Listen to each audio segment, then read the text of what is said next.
গল্পের সওদাগর চ্যানেলে আপনাদের সবাইকে স্বাগত।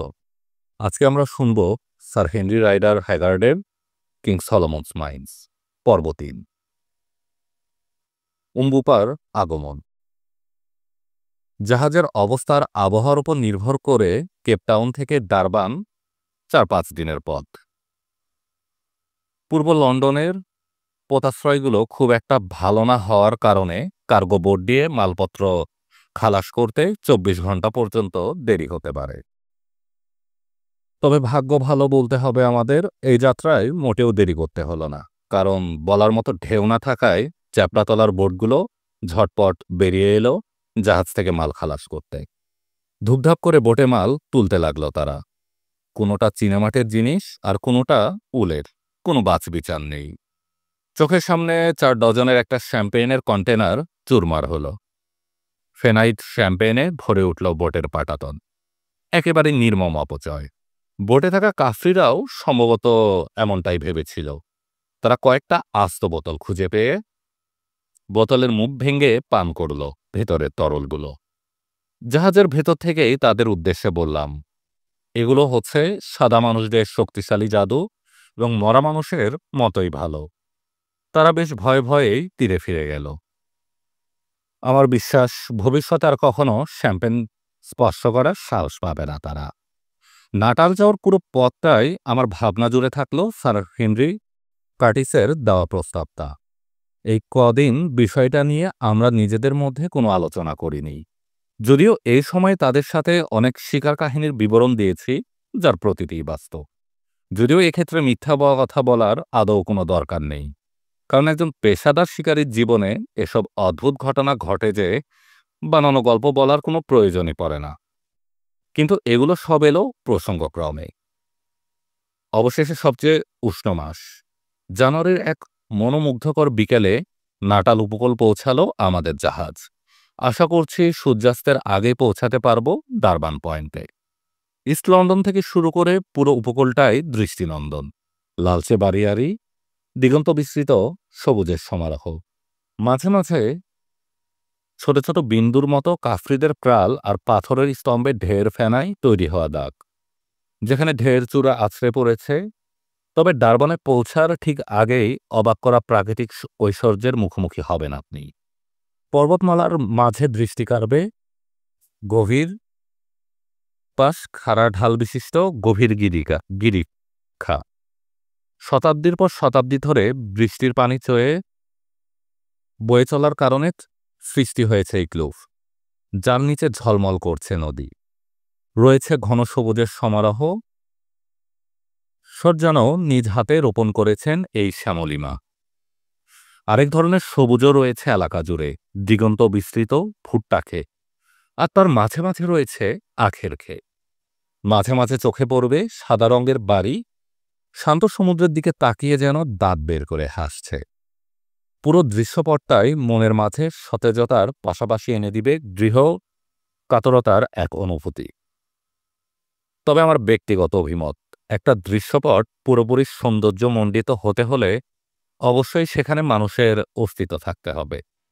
এর কারণটা সম্ভবত এই, নির্জন বনপ্রান্তরে এত বেশি সময় আমাকে কাটাতে হয়েছে যে সভ্য সমাজের মূল্যের ব্যাপারে আমি সম্যক ওয়াকিবহাল। যদিও এই সভ্য সমাজেই এই বন্যজন্তু ধ্বংসের কারণ। নিঃসন্দেহে বলা যায় আদমের পা পড়ার আগে স্বর্গের উদ্যান খুবই সুন্দর ছিল। তবে আমি সবসময় মনে করি, হাওয়া যখন এই বাগানে হেঁটে বেরিয়েছেন, তখন এই স্বর্গোদ্যান অপরূপ মহিমায় ভাস্কর হয়ে উঠেছে। সে যাই হোক, আমার হিসেবে কিছুটা ভুল ছিল। আমাদের জাহাজ যখন লঙ্গর ফেলল, তার বেশ আগেই রাত নেমেছে এখানে। গুলির শব্দ কানে এলো। স্থানীয় বাসিন্দাদের জানান দেওয়া হলো ইংল্যান্ডের ডাক চলে এসেছে। ইতিমধ্যেই বাড়ি যাওয়ার জন্য বেশ দেরি হয়ে গেছে। বাধ্য হয়ে রাতে তীরে পৌঁছার আশাবাদ দিয়ে ডিনারের জন্য নেমে এলাম ডাইনিং হলে। তাকিয়ে তাকিয়ে দেখলাম লাইফ বোটে চড়ে তীরে রওনা হলো ইংল্যান্ডের মেইল।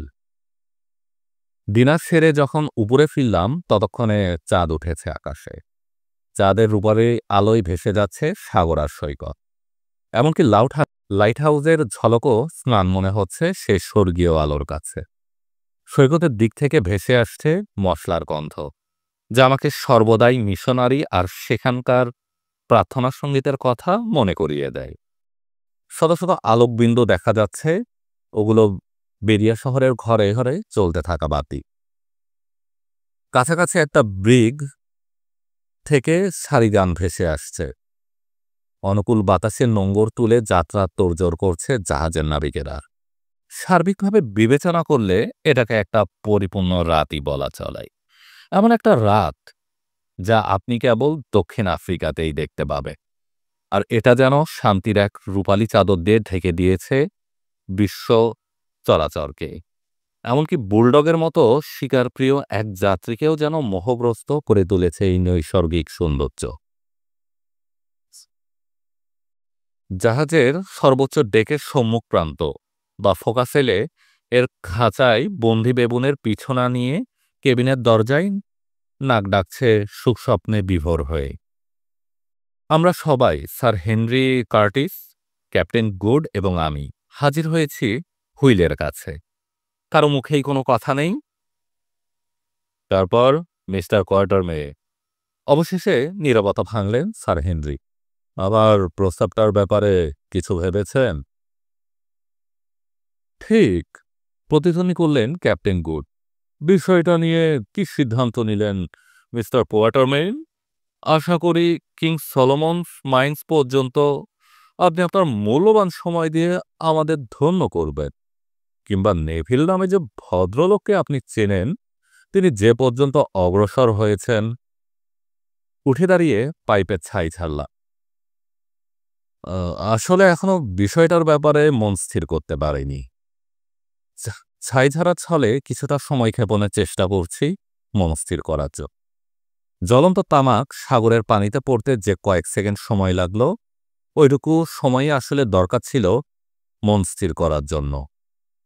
কখনো কখনো দীর্ঘ সময় চিন্তা করেও যখন কোনো উপসংহারে পৌঁছাতে ব্যর্থ হন, এমন কয়েকটা সেকেন্ডই হয়তো আপনাকে সাহায্য করে চূড়ান্ত সিদ্ধান্ত নেওয়ার ব্যাপারে। হ্যাঁ জেন্টলম্যান, আবারও নিজের আসনে বসে বললাম, আমি অবশ্যই সঙ্গী হব আপনাদের, তবে তার আগে আপনাদের অনুমতি নিয়ে, কারণ আর সত্যগুলো বলতে চাই। সত্যগুলো দিয়েই তাহলে শুরু করি। ১. আপনাদের সমস্ত খরচ বহন করতে হবে। আর কোনো আইভরি অথবা অন্য কোনো মূল্যবান সামগ্রী পাওয়া গেলে তা ক্যাপ্টেন গুড আর আমার মধ্যে ভাগাভাগি হবে। ২. রওনা হওয়ার আগেই আমার সার্ভিসের জন্য ১৫০০ পাউন্ড অগ্রিম দিতে হবে। বিনিময়ে আপনাকে এই অঙ্গীকার করব, যতক্ষণ না আপনি অভিযান পরিত্যাগ করতে চান অথবা যতক্ষণ আমরা সফল না হই, কিংবা যতক্ষণ না কোনো বিপর্যয় আমাদের পথ রোধ করে, বিশ্বস্ততার সাথে আমি আমার দায়িত্ব পালন করে যাব। ৩. রওনা হওয়ার আগে আপনাকে একটা চুক্তিতে সম্মতি দিতে হবে যে এই অভিযানে যদি আমার মৃত্যু হয় কিংবা অক্ষম হয়ে পড়ি, তবে গাইস হাসপাতালের ডাক্তার পড়ুয়া আমার ছেলে হ্যারিকে বছরে ১২০০ পাউন্ড হিসাবে ৫ বছর যাবৎ খরচ দিয়ে যেতে হবে। ততদিন সে তার নিজের জীবিকা নিজেই অর্জন করতে সক্ষম হবে। ব্যাস, এই আশা করি যা বলার ছিল সবটাই বলতে পেরেছি আমার ধারণা। এটা আপনার কাছে হয়তো অনেক বেশি মনে হতে পারে। না, জবাব দিলেন স্যার হেনরি। আমি স্বাচ্ছন্দ্যে আপনার সব শর্ত মেনে নিচ্ছি। এই অভিযানটা আমার কাছে সাধারণ কোনো বিষয় নয়। বিশেষ করে এই ক্ষেত্রে আপনার যে অদ্ভুত অভিজ্ঞতা, প্রয়োজনে আমি এর বেশি খরচ পড়তেও রাজি হতাম। বেশ, এতক্ষণ তো শর্তগুলো বললাম। এবার ব্যাখ্যা করি এই অভিযানে যোগ দেওয়ার কারণ। প্রথম কথা, গত কয়েকদিন যাবৎ আমি আপনাদের লক্ষ্য করছি। যদি বাতুলতা মনে না করেন তবে বলতে পারি, আপনাদের আমার পছন্দ হয়েছে এবং আমরা একসাথে কোনো অভিযানে নামতে পারি নির্ভাবনায়, বিশেষ করে যখন কারো এই দীর্ঘযাত্রার অভিজ্ঞতা থাকে। আর এই বিশেষ অভিযানের ক্ষেত্রে স্যার হেনরি এবং ক্যাপ্টেন গুড, আপনাদের উদ্দেশ্যে সোজাসুজি একটা কথা বলি, আমরা যদি সোলাইমানের পাহাড় অতিক্রম করার চেষ্টা করি, তবে সম্ভবত কেউই জীবিত অবস্থায় ফিরে আসতে পারবে না। ৩০০ বছর আগের প্রবীণ ডন দ্য সিলভেস্টার ভাগ্যে কি ঘটেছিল? ২০ বছর আগে কি ঘটেছিল তার উত্তরসূরির ভাগ্যে কথাগুলো খোলামেলাভাবে বলে নেওয়াই ভালো। জেন্টলম্যান, তাদের যে পরিণতি হয়েছে আমরাও তার চেয়ে ভিন্ন কিছু আশা করতে পারি না। আমার কথাগুলো হজম করতে দেওয়ার উদ্দেশ্যে খানিকক্ষণ বিরতি নিলাম। কিছুটা অস্বস্তির ছাপ পড়ল ক্যাপ্টেন গুডের চেহারায়। তবে স্যার হেনরির চেহারায় কোনো বিকার নেই।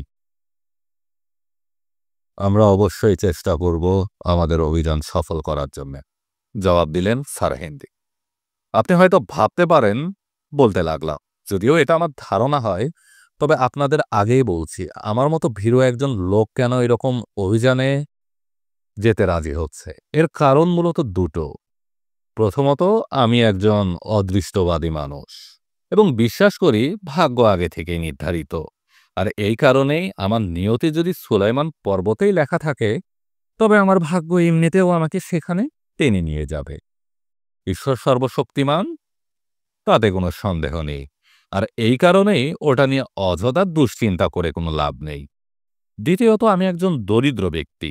বিগত প্রায় ৪০ বছর যাবৎ আমি শিকার আর ব্যবসার সাথে জড়িত থাকলেও খেয়ে পরে বাঁচা ছাড়া খুব বেশি কিছু অর্জন করতে পারেনি। আরেকটা বিষয় জেন্টলম্যান, জানি না এটা আপনাদের জানা আছে কিনা, হাতি শিকারের পেশায় যোগ দেওয়া একজন শিকারীর সময়কাল বড়জোর ৪ কি ৫ বছর। সেই হিসেবে আমি ৭ প্রজন্ম ধরে এই লাইনে আছি। আর এটা ভালোভাবেই উপলব্ধি করতে পারছি আমার সময়ও ফুরিয়ে আসছে। এখন স্বাভাবিক নিয়মে যদি আমার কিছু ঘটে যেত, তবে আমার ঋণ শোধ হওয়ার পরে আমার ছেলে হ্যারির নিজে আয় করতে সক্ষম হওয়ার আগ পর্যন্ত ভরণ-পোষণের জন্য কিছুই অবশিষ্ট থাকত না। অথচ এখন সে অন্তত ৫ বছর নিশ্চিতভাবে থাকতে পারবে।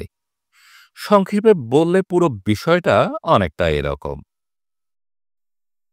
মিস্টার কোয়ার্টারমেইন, অত্যন্ত মনোযোগী শ্রোতার মতো আমার কথাগুলো শুনতে থাকা স্যার হেনরি বললেন, এটা এমন একটা অভিযান, আপনার ধারণা অনুসারে যেখানে বিপর্যয় মুখোমুখি হওয়ার সমূহ সম্ভাবনা, সেখানে আপনি যোগ দিচ্ছেন।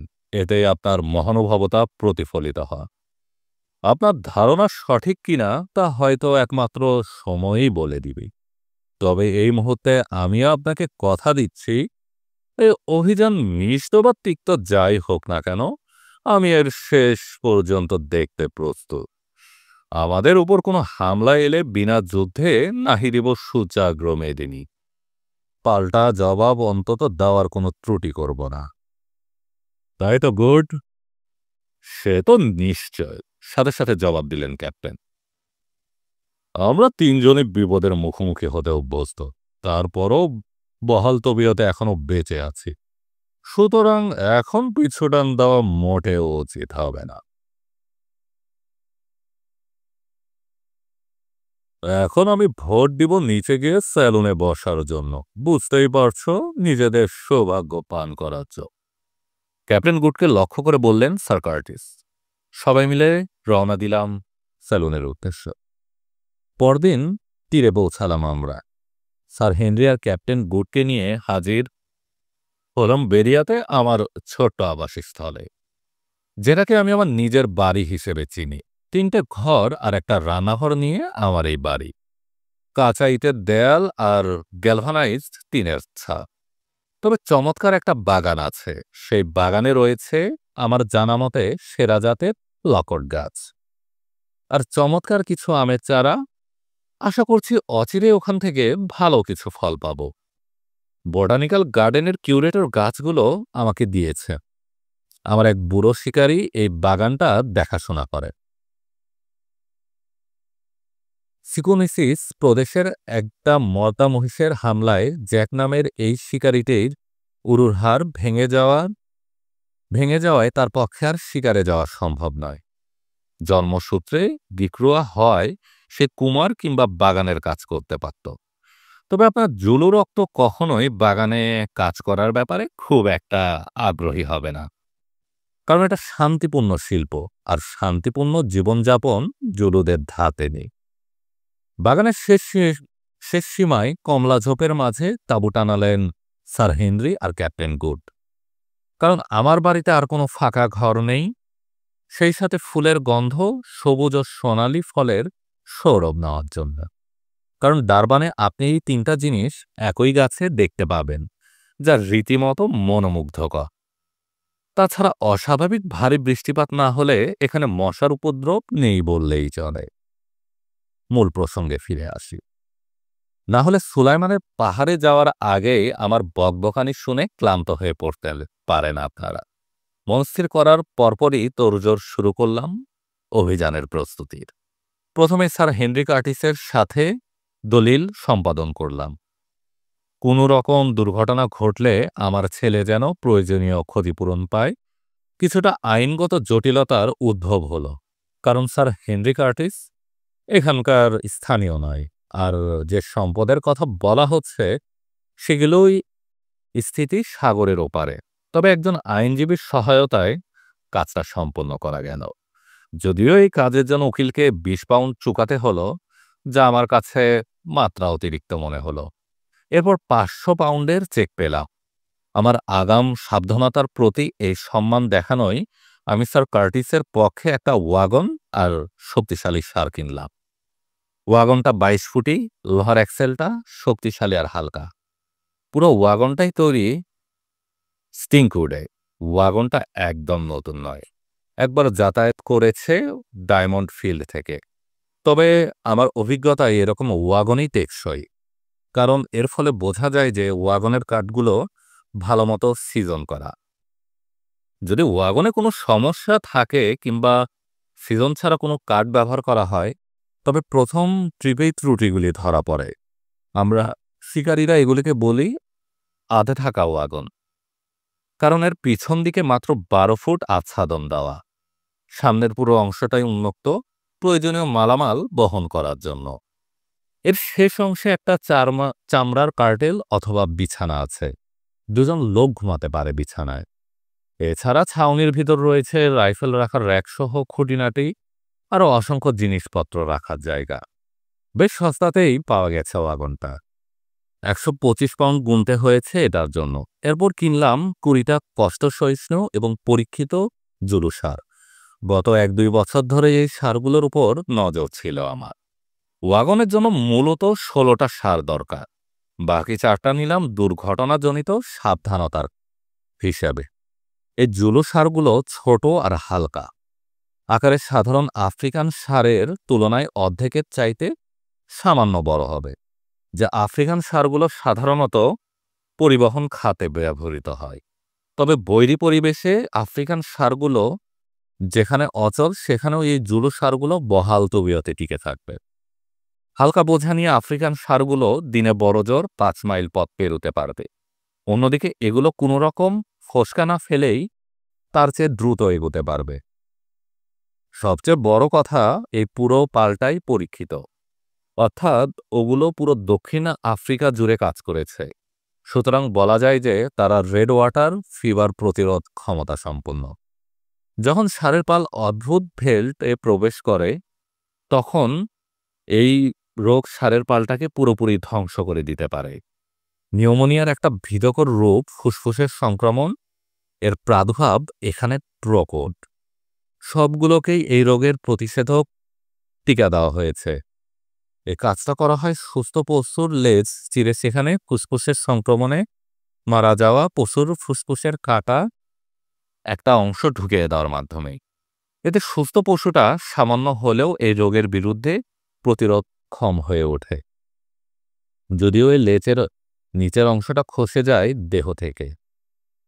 মাছি, পোকামাকড় এই দেশে পশুদের লেজ ধ্বংস করাটা বর্বরতা মনে হলেও লেজসহ পুরো পশুটাকে বলি দেওয়ার চাইতে সামান্য লেজ বলিদান করাই শ্রেয়। কারণ সারই যদি না থাকে তাহলে লেজ দিয়ে কি হবে? তবে এত কিছুর পরও ২০টা লেজহীন ষাঁড়ের পিছনে দীর্ঘ পথ চলাটা আসলেই দৃষ্টিকটু। মনে হবে প্রকৃতি যেন তুচ্ছ একটা ভুল করে ফেলেছে। বুলডগের লেজ ছেঁটে দেওয়া হয়েছে ষাঁড়ের পেছনে। এরপর আসে ওষুধপত্র জোগাড় করা, যা অত্যন্ত সতর্কতার সাথেই বাছাই করতে হয়। কারণ খেয়াল রাখতে হবে প্রয়োজনীয় কোনো জিনিস যেন বাদ না পড়ার পাশাপাশি অপ্রয়োজনীয় জিনিস দিয়ে যেন ওয়াগন ভর্তি না হয়। ভাগ্য ভালো বলতে হবে, জানা গেল গুড়ের কিছুটা ডাক্তারবিদ্যা জানা আছে। পেশাগত জীবনে তাকে চিকিৎসা এবং অস্ত্রোপচারের কিছু কোর্সে অংশগ্রহণ করতে হয়েছিল, যা পরবর্তীতে চর্চার মধ্যে রেখেছিলেন তিনি। যদিও পাশ করা ডাক্তার নন, তবুও অনেক লোক যারা নিজেদের নামের শেষে এমডি লিখতে পারে, তিনি তাদের তুলনায় অনেক বেশিই জানেন, যা পরবর্তীতে জানতে পেরেছি আমরা। তিনি সবসময় সাথে একটা ওষুধের ট্রাঙ্ক আর এক সেট যন্ত্রপাতি রাখতেন। আমরা ডারবানে থাকাকালীন এক কাফরি বুড়োর আঙ্গুল অস্ত্রোপচার করে ফেলে দিয়েছিলেন ক্যাপ্টেন। তবে স্থিরভাবে পুরো অপারেশনটা দেখতে থাকা সে কাফরির কথা শুনে অবাক হয়েছিলেন গুড।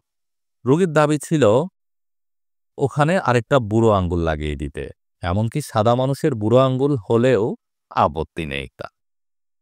এই বিষয়টা সফলভাবে নিষ্পত্তির পরেও আরও দুটো বিষয় সমাধানের বাকি ছিল: অস্ত্রপাতি এবং চাকর বাকর জোগাড় করা। অস্ত্রের ব্যাপারে বলতে হয় স্যার হেনরি আর গুড ইংল্যান্ড থেকে যে বিশাল অস্ত্র ভাণ্ডার নিয়ে এসেছেন, আর আমার কাছে যা আছে এর বাইরে আর কিছু জোগাড় করার কোনো প্রয়োজন নেই। নোটবুক বের করে জিনিসগুলোর একটা তালিকা প্রস্তুত করলাম। 3টা হেভি ব্রিজ লোডিং ডাবল-8 এলিফ্যান্ট গান, প্রতিটার ওজন 15 পাউন্ডের মতো, আর প্রতিটি কার্তুজে 11 ড্রাম গান পাউডার লোড করা যায়। এর মধ্যে দুটো অস্ত্রের নির্মাতা লন্ডনের সবচেয়ে বিখ্যাত একটা প্রতিষ্ঠান। তবে আমি নিজেও জানি না আমারটা, যেটাকে খুব বেশি ফিনিশিং বলা যাবে না, সেটা কোন প্রতিষ্ঠান তৈরি করেছিল। আমি এটাকে ব্যবহার করেছি বেশ কয়েকটা অভিযানে এবং এর সাহায্যে বেশ ভালো সংখ্যক হাতি শিকার করেছি, আর এটা সবসময়ই দুর্দান্ত কার্যকরী অস্ত্র হিসাবে প্রমাণিত হয়েছে এবং এটার পর আমি পুরোপুরি আস্থা রাখতে পারি। 3টা ডাবল.500 এক্সপ্রেস, যার কার্তুজ 6 গ্রাম গান পাউডার গ্রহণে সক্ষম, কাজের একটা অস্ত্র এবং মাঝারি শিকারের জন্য কার্যকরী, যেমন ইংল্যান্ড অথবা কালো অ্যান্টিলোপ অথবা মানুষের বিরুদ্ধে, বিশেষ করে উন্মুক্ত প্রান্তরে যদি সেমি হেলো বুলেট ব্যবহার করা হয়। একটা 12 gauge double barrel central fire keeper shotgun. এই অস্ত্রটা পরবর্তী পটের শুটিং গেমে দুর্দান্ত কাজ দেখিয়েছিল। 3টা উইনচেস্টার রিপিটিং রাইফেল, অতিরিক্ত বন্দুক। 3টা সিঙ্গেল অ্যাকশন কোল্স রিভলভার, ভারী কার্তুজ ব্যবহার উপযোগী। এই হচ্ছে আমাদের অস্ত্রভাণ্ডার।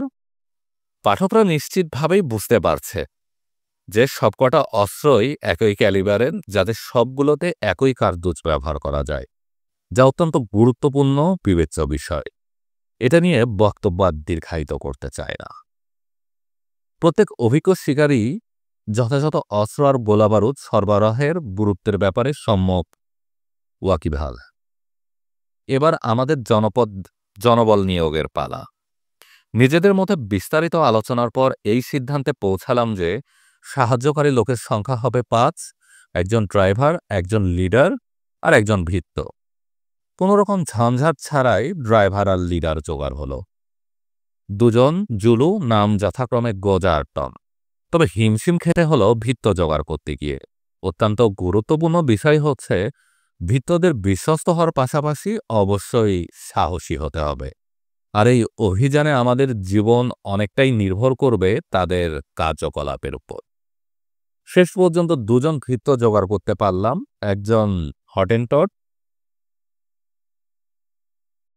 নাম ভেন্টভোগেল, অন্যজন ছোটখাটো এক জুলু, নাম খিভা, যার একটা গুণ হলো চমৎকার ইংরেজি বলতে পারে। ভেন্টভোগলকে আমি আগে থেকেই চিনি। সে অন্যতম শ্রেষ্ঠ শিকার অনুসরণকারী বা স্নুপার। এমন দক্ষ লোকের দেখা আগে কখনো পাইনি। সেই সাথে লোকটা ছিল চাবুকের মতো দৃঢ়। মনে হয় না ক্লান্তি নামের কোনো জিনিস আছে তার অভিধানে। তবে একটা সমস্যা ছিল হটেনটটের। এটা অবশ্য তাদের জাতিগত সমস্যা, অতিরিক্ত পানাশক্তি। নাগালের কাছে মদ থাকলে তার উপর আপনি মোটেও বিশ্বাস রাখতে পারবেন না। তবে আমরা যেহেতু শুঁড়িখানা থেকে যোজন যোজন দূরে থাকব, সুতরাং এই ছোট্ট দুর্বলতা খুব বেশি সমস্যা করবে না আমাদের। দুজন ভৃত জোগাড় হতেই তৃতীয় ভৃত্য খোঁজায় মন দিলাম। তবে ফলাফল বিরাট একটা শূন্য। সুতরাং একজন কম ভৃত্য নিয়ে যাত্রা শুরুর পরিকল্পনা করলাম। মনে মনে আশা করছি চলতি পথে হয়তো জোগাড় করে ফেলতে পারবো তৃতীয় একজন ভৃত্য। তবে যাত্রা শুরুর আগের রাতে জুলুখিবা আমাকে জানালো এক লোক আমার সঙ্গে সাক্ষাৎ করার জন্য অপেক্ষা করছে। কেবলই আমাদের ডিনার শেষ হয়েছে, তিনজনই বসে আছি টেবিলে। খিভাকে বললাম লোকটাকে নিয়ে আসতে। দীর্ঘদেহী সুদর্শন এক লোক প্রবেশ করল ঘরে। বয়স আনুমানিক ৩০। জুলুদের ত্বকের চেয়ে গায়ের রং আরো হালকা। হাতের নব স্টিক তুলে স্যালুট করার ভঙ্গিতে অভিবাদন জানালো লোকটা। তারপরে ঝুঁকে ঘরের এক কোণে বসল। কিছুক্ষণ লোকটাকে না দেখার ভান করলাম, কারণ এটা না করলে বড় রকমের একটা ভুল হতো। কোনো জুলুর সাথে যদি আপনি সাথে সাথে বাতচিত শুরু করেন, তবে জুলুরা ধরে নিবে সমাজে আপনার মর্যাদা কম। তবে লোকটাকে মনোযোগ দিয়ে লক্ষ্য করলাম। লোকটা ক্যাশলা রিং পরা, অর্থাৎ মাথায় কালো রঙের রিং পরেছে, আর এই রিংগুলো তৈরি হয় বিশেষ জাতের আঠা আর চর্বি দিয়ে। সাধারণত এর মাধ্যমে জুলুদের নির্দিষ্ট বয়স আর মর্যাদার বিষয়টা অনুমান করা হয়। তাছাড়া এই লোকটাকে আমার চেনা চেনাও মনে হচ্ছে। অবশেষে কথা বললাম আমি। কি নাম তোমার? উম্বুটা। ধীর এবং ভরাট কণ্ঠে জবাব দিল লোকটা। আগে কোথাও তোমাকে দেখেছি। জি। জি ইনকোসি। লড়াইয়ের আগের দিন লিটল হ্যান্ডে দেখেছিলেন। সাথে সাথে মনে পড়ল ঘটনাটা। সেই দুর্ভাগ্যজনক জুলু যুদ্ধে লর্ড চেমসফোর্ডের গাইডদের একজন ছিলাম আমি। আর সৌভাগ্যক্রমে লড়াইয়ের আগের দিন কয়েকটা ওয়াগনের দায়িত্ব নিয়ে ক্যাম্প ছেড়ে চলে এসেছিলাম।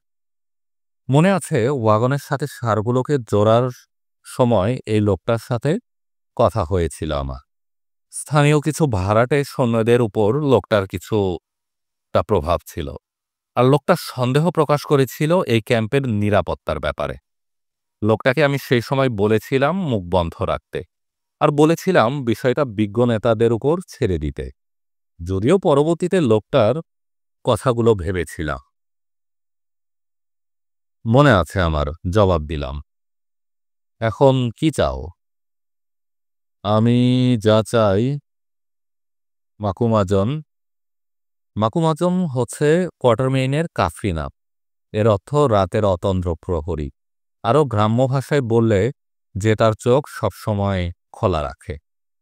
শুনলাম আপনি সুদূর উত্তরে মহান এক অভিযানে বেরুচ্ছেন পানির ওপার থেকে আসা সাদা লর্ডদের সাথে। কথাটা কি সত্যি? হ্যাঁ, সত্যি। আমি শুনেছি আপনি লুকাঙ্গা নদী পেরিয়ে আরো দূরে অগ্রসর হবেন, যেটা মানিকা প্রদেশ ছাড়িয়েও এক চাঁদের পথ। এটাও কি সত্যি মাকুমাজন? আমরা কোথায় যাচ্ছি সে ব্যাপারে এত জানতে চাইছ কেন? এর মানে কি? সদিগ্ন কণ্ঠে জিজ্ঞেস করলাম, কারণ আমাদের এই অভিযানের বিষয়টার চরম গোপনীয়তা বজায় রাখা হয়েছে।